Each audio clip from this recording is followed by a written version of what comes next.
Hello students, welcome in my class. Today we are solving question number 12 of exercise 7.5.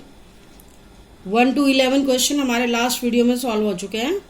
12th question में हमारे पास कैसा function है x cube plus x plus 1 over x square minus 1। Rational form है हमारे पास, तो इस question को भी पार्शियल फ्रैक्शन से करना चाहिए।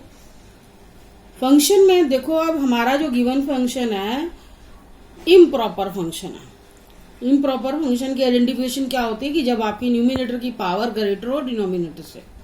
इम्प्रॉपर फंक्शन हो, पावर सेम हो तो भी इम्प्रॉपर फंक्शन काउंट होता है। पावर लेस हो न्यूमिनेटर की डिनोमिनेटर से तो वो प्रॉपर फंक्शन होता है। उसे हम डायरेक्ट पार्शियल फ्रैक्शन से सॉल्व कर सकते हैं, लेकिन जब हमारे पास इम्प्रॉपर फंक्शन आएगा तो पहले उसे हम डिवाइड करेंगे। इट मीन्स इम्प्रॉपर फंक्शन का मीनिंग क्या है, जब पावर ग्रेटर हो न्यूमिनेटर की या इक्वल हो। दोनों केसेस में पहला डिवाइड वाला स्टेप होना चाहिए। तो पहले हम क्या करेंगे, x cube plus x plus 1 को एक्स स्क्वायर माइनस 1 से डिवाइड करेंगे। तो एक्स से मल्टीप्लाई होना चाहिए। एक्स से मल्टीप्लाई करने के बाद हमारे पास रिमाइंडर क्या है, 2x प्लस 1। अब इस एक्सप्रेशन को हम क्या लिख सकते हैं, quotient plus remainder over divisor. अब इसे सिंप्लीफाई करोगे सेम यही आएगा। तो आपने ऐसे करना है। इस तरह से हमारे दो पार्ट हो गए। अब हमने इसका इंटीग्रेशन लेना है। इसका इंटीग्रेशन तो हम पावर रूल से ले लेंगे, लेकिन इसका इंटीग्रेशन करने के लिए हमें पार्शियल फ्रैक्शन करना होगा। तो इस पार्ट को पहले हम सॉल्व कर लेते हैं, पार्शियल फ्रैक्शन की फॉर्म में लिख लेते हैं, फिर सारे पार्ट का इकट्ठा इंटीग्रेशन होगा। तो पहले आपको सेकेंड पार्ट एक्सप्रेशन को सिंप्लीफाई करना होगा। तो पार्शियल फ्रैक्शन के लिए आपको पता है लीनियर फॉर्म में हमारे डिनोमिनेटर वाले टर्म के लीनियर फॉर्म में फैक्टर होने चाहिए। न्यूमिनेटर कुछ भी हो, कोई भी टर्म हो, डिनोमिनेटर वाले टर्म के आपने फैक्टर देखना है। A over first factor, B over second factor. Numerator आप छोड़ दोगे। इसके बाद यहाँ एलसीएम वाला स्टेप आ जाता है, A into X plus 1 plus B into X minus 1। अब इस टाइम हमें क्या करना होता है, इस स्टेप में ए और बी की वैल्यू निकालनी होती है। ए और बी वैल्यू निकालने के हमारे पास दो मेथड है, जीरो करने वाला स्टेप है, दूसरा कंपेयरिंग कोफिशिएंट से। तो यहाँ हम क्या करेंगे, जीरो करने वाला स्टेप से क्वेश्चन जल्दी सॉल्व हो जाता है। पहले हम क्या करेंगे, ए को जीरो करते हैं। तो उसके लिए हमें एक्स के रिप्लेस में क्या रखना होगा, माइनस वन रखा, बी बच जाएगा माइनस वन माइनस 2 हो गया। बी की वैल्यू क्या आ गई, 1/2। ऐसे ही आप बी जीरो करोगे, उसके लिए एक्स के रिप्लेस में क्या रखना होगा, 1। तो सिंप्लीफाई करने के बाद ए की वैल्यू यहां से क्या आ गई, 3/2। तो अब हमारे पास इस फर्स्ट रिजल्ट में आपने ए और बी की वैल्यू पुट करनी है, जिससे हमारा ये फंक्शन दो पार्ट्स में ब्रेक हो गया। दो पार्शियल का मतलब दो डिफरेंट पार्ट्स में, डिफरेंट फ्रैक्शंस में कन्वर्ट हो गया। ए के रिप्लेसमेंट 3/2 रखा, बी के रिप्लेसमेंट 1/2। रिमेनिंग फंक्शन हमारा एज इट इज है। अब मेन हमारा फंक्शन क्या था जिसका इंटीग्रेशन लेना है, ये, क्योंकि इसको सॉल्व किया ये है। अब इसका इंटीग्रेशन लेना है, तो इसके ऊपर इंटीग्रेशन अप्लाई करेंगे हम। x plus 2x plus 1 over x square minus 1, इस पार्ट को अलग कर दिया। और इसकी जगह हमने क्या लिखना है, ये वाला फंक्शन जो हमने अभी वैल्यू निकाली है पार्शियल डिफरेंट पार्ट्स करके। तो इस x square by 2, 3/2 log x minus 1, 1/2 log x plus 1। तो ये क्वेश्चन हमारा कंप्लीट हो चुका है। 13 क्वेश्चन पे आते हैं। 13 क्वेश्चन में हमारी स्टेटमेंट क्या है, 2 ओवर 1 माइनस एक्स और 1 प्लस एक्स के। अब इसमें भी हमारे पास 3 फैक्टर है, लेकिन सेकेंड एक्सप्रेशन को आप लीनियर फैक्टराइजेशन में नहीं लिख सकते, क्योंकि एक्स स्क्वायर प्लस 1 के कोई फैक्टर नहीं होते, एक्स स्क्वायर माइनस 1 के होते हैं। तो ए ओवर फर्स्ट फैक्टर, जब ऐसा एक्सप्रेशन आ जाता है तो हम क्या करेंगे उसको, क्योंकि क्वाड्रेटिक फंक्शन है, डबल कांस्टेंट के साथ शो करेंगे, bx प्लस सी की फॉर्म लिखेंगे, bx plus C over 1 plus X square. Next step हमारे वही रहेंगे, एलसीएम आएगा a into X 1 plus X square, bx plus C into 1 minus X. अब एलसीएम लेने के बाद हमने क्या करना होता है, एबीसी की वैल्यू निकालनी है। तो पहला स्टेप हम जीरो वाला ले लेते हैं। एक्स की जगह जीरो रखोगे तो ये पार्ट जीरो हो जाता है, जिससे हमारी ए की वैल्यू आ जाएगी। एक्स के रिप्लेस में 1 रखा, 1 प्लस 1 2 हो गया, 2/2 1। ए की वैल्यू क्या आ गई 1। अब नेक्स्ट स्टेप हम अब 0 0 से बी और सी की वैल्यू हमारी 0 0 से नहीं आएगी, कोफिशिएंट कंपेयर करना होगा। तो कोफिशिएंट कंपेयर करने के लिए आपको ये देखना है comparing coefficient of x square and constant term. मैंने आपको पहले भी वीडियो में बताया है कि कोफिशिएंट कंपेयर आप उसी टर्म की करोगे जिसकी वैल्यू निकालना चाहते हो, उसमें वो टर्म इन्वॉल्व होनी चाहिए। देखो बी एक्स को एक्स से मल्टीप्लाई किया बी एक्स स्क्वायर, मुझे बी की वैल्यू निकालनी है और सी की वैल्यू निकालनी है। सी कांस्टेंट टर्म में आ रहा है, तो वो टर्म आपने लेनी है जिसमें वही टर्म के कोफिशिएंट कंपेयर करोगे जिसमें एटलीस्ट वंस टाइम तो हमारी वो टर्म आनी चाहिए। तो इसलिए हमने एक्स स्क्वायर लिया और कांस्टेंट टर्म ली।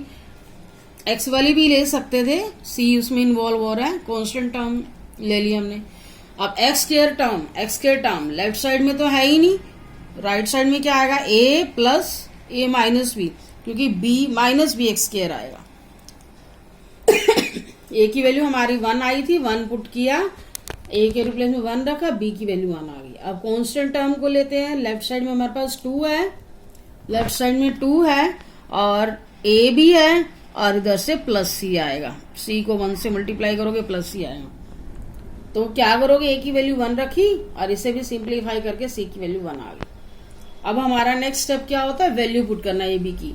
2/1 माइनस एक्स, इसमें हमने क्या लिखा था, A by first factor B by second factor. A की जगह 1 आ गया और बी की जगह भी हमारा क्या है 1 है, इसमें 1 रखोगे, सी के रिप्लेस में 1 है, तो टोटल एक्सप्रेशन क्या आएगा x प्लस 1। तो अब इंटीग्रेशन अप्लाई कर लेते हैं क्योंकि ए बी सी की वैल्यू आ चुकी है। इंटीग्रेशन फर्स्ट फंक्शन, अब इसे न्यूमिनेटर में जब भी 2 पार्ट आते हैं ऐसे तो आप ब्रेक करते हो, तो x over 1 plus X square 1 over 1 plus X square minus लोग ऑफ दिस फंक्शन, लेकिन माइनस एक्स है, माइनस एक्स का डेरिवेटिव लोगे -1 नीचे आएगा, उसको डायरेक्ट यहाँ लिखा गया है। एक्स का डेरिवेटिव लेते हैं ना, क्योंकि यहाँ माइनस एक्स है, -1 आएगा, वो डिनोमिनेटर वाला हमने यहाँ लिख दिया। अब ये मैंने डायरेक्ट स्टेप लिखा है क्योंकि इसका डेरिवेटिव न्यूमिनेटर में पड़ा हुआ है, तो हम इसके लिए हमें सब्स्टिट्यूशन से भी सॉल्व कर सकते हो। हमें यहाँ 1 प्लस एक्स स्क्वायर का डेरिवेटिव क्या आना चाहिए 2, तो 2 से यहाँ मल्टीप्लाई कर दो, 2 से डिवाइड कर दो। तो ऐसे केस में हम क्या लिखते हैं, जब डिनोमिनेटर वाले टर्म का डेरिवेटिव न्यूमिनेटर में हो तो log ऑफ द डिनोमिनेटर, ये 2 की कमी थी, 2 से मल्टीप्लाई एंड डिवाइड किया, 1/2 बार वाला आ गया। ये हम डायरेक्ट लिख सकते हैं, अगर आपको समझ नहीं आता तो आप इसको सब्स्टिट्यूशन से भी कर सकते हो। और 1/1 प्लस एक्स स्क्वायर का इंटीग्रेशन क्या आएगा, टेंजेंट इनवर्स एक्स। ये क्वेश्चन भी हमारा कंप्लीट हो गया। 14 क्वेश्चन पे आते हैं। 14 क्वेश्चन में क्या है, 3x minus 1 over x plus 2 का होल स्क्वायर। तो यहाँ मैंने ये हम पहले भी कर चुके हैं question, a over first factor b over x plus 2 whole square. तो इस क्वेश्चन को आप खुद ट्राई करोगे, ऐसा सेम क्वेश्चन हमारा पहले भी आ चुका है। क्वेश्चन 14 क्वेश्चन है, सेम है, उसमें हमारे 14 तो यही है क्वेश्चन नंबर हमारा, इसमें मिलेगा। ऐसे क्वेश्चन हमारे आ चुके हैं, आप ट्राई करना, कोई प्रॉब्लम होगी तो मुझे बता देना। 15 क्वेश्चन में क्या आएगा, 1 ओवर एक्स की रेज़ टू पावर 4 माइनस 1, इसे हमने ब्रेक किया x square minus 1 x square plus 1। तो एक्स स्क्वायर माइनस 1 के फिर फैक्टर हो गए एक्स माइनस 1 एक्स प्लस 1, इस टर्म के नहीं होंगे। तो हमारे पास 3 पार्ट आ गए, A by first function, B by second terms, और अब देखोगे सी एक्स प्लस डी आएगा, क्योंकि ये भी तो पहले आ चुका है और ये क्वाड्रेटिक फॉर्म है, तो इसमें 2 कांस्टेंट आपको इन्वॉल्व करने हैं, सी एक्स प्लस डी। तो अब हमें यहाँ नेक्स्ट स्टेप हमारा एलसीएम वाला है, सेम एज एलसीएम में हमारी टर्म कौन सी आएंगी, यही तीनों आएंगी, x minus 1 x plus 1 x square plus 1। तो एक्स ये टर्म कट जाएगी, ये आ जाएगी, यहीं से आप डायरेक्ट ले सकते हो। ऐसे बी की ये कटेगी, फर्स्ट और लास्ट आ जाएगी, और सी एक्स प्लस डी में तो हमारी क्या आएंगे एक्स माइनस 1 और एक्स प्लस 1। अब नेक्स्ट स्टेप हमारा क्या, ABCD 4 वैल्यूज निकालनी है, 4 कांस्टेंट।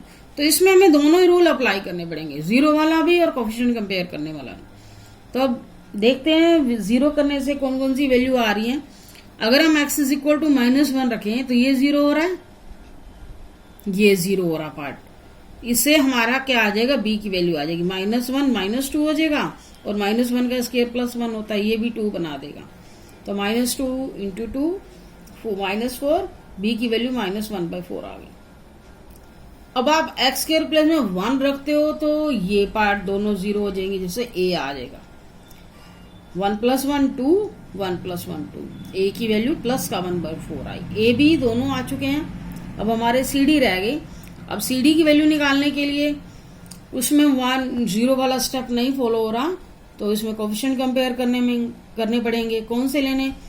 अब c में आप देखोगे देखो x² तो यहीं से आएगा और एक x c के पास है, तो हमें c की वैल्यू निकालनी है। तो c में कौन सी टर्म इन्वॉल्व हो रही है, क्यूब वाली, तो हमें क्यूब वाली टर्म के कोफिशिएंट लेने पड़ेंगे। और d में आप कांस्टेंट टर्म भी ले सकते हो। देखो -1 को +1 से करोगे और -d आ जाएगा। मतलब एटलीस्ट वो टर्म वंस टाइम इन्वॉल्व होनी चाहिए जिसके भी कोफिशिएंट कंपेयर करो, और उस जो वैल्यू हमने निकालनी है उसके बेस पे कोफिशिएंट कंपेयर करेंगे। तो मुझे यहाँ x³ के कोफिशिएंट की जरूरत है और एक कांस्टेंट टर्म की। तो x³ टर्म लेफ्ट साइड में हमारे पास नहीं है, और इधर क्या आएगा, देखो x को इससे मल्टीप्लाई करोगे x³ आएगा, उसमें a जरूर इन्वॉल्व होगा। ऐसे ही b भी होगा और c भी होगा, a + b + c तीनों इन्वॉल्व हो रहे हैं। बड़े ध्यान से करना है, कैलकुलेशन आपकी बिल्कुल राइट होनी चाहिए। a की वैल्यू 1/4 है, b की वैल्यू -1/4 है, सिंप्लीफाई करोगे 0 आ जाता है, c की वैल्यू 0 हो गई। अब कांस्टेंट टर्म की वैल्यू आती है, यहाँ 1 है, इधर से 1 को 1 से करोगे a आएगा, -b आएगा और -d आएगा। अगेन ab की वैल्यू सब्स्टिट्यूट करेंगे, यहाँ पर माइनस साइन पहले भी, और b की वैल्यू -1/4 आ रही है। 1/4 + 1/4 2/4 1/2 हो गया। इस 1/2 को इधर लाओ, प्लस का 1/2, लेकिन -d है तो माइनस को यहाँ रिप्लेस करोगे, d की वैल्यू -1/2 आ गई। अब हमारे पास a b c d सारी वैल्यूज आ चुकी हैं। अब आपने इसी रिजल्ट में आना है, इसको 1 नंबर दे देते हैं जहां हमने वैल्यू पुट करनी होती है। क्या करेंगे, 1/1/4, a की वैल्यू क्या है 1/4, b की वैल्यू -1/4, c की वैल्यू क्या है 0, d की वैल्यू क्या है -1/2। c और d अपने रिप्लेस में वैल्यू रख दी, और डिनोमिनेटर में जो फंक्शन चल रहा है वही रखोगे। अब हमने क्या करना है, इंटीग्रेशन लेना है। 1/4 1/x - 1 -1/4 1/x + 1 -1/2 x² + 1। तो ये लीनियर फंक्शन है हमारे पास, 1/x की फॉर्म है, 1/4 log x - 1 -1/4 log x + 1 -½ क्या आया, टेंजेंट इनवर्स x आएगा। तो इसे हम और भी सिंप्लीफाई कर सकते हैं, 1/4 कॉमन ले सकते हो, log m/n की फॉर्म आएगी। इंटीग्रेशन तो आपका हो गया, एक स्टेप आप लिख सकते हो, 1/4 कॉमन ले लो यहाँ से, log x - 1 log x + 1 -½ tangent inverse x + c। तो ये 1/4 है, यहाँ पर आपको log m/n का फॉर्मूला आपको पता ही है। log m-n क्या होता है, log m/n -½ tangent inverse x + c। तो क्वेश्चन हमारा कंप्लीट हो चुका है। Thank you for watching video.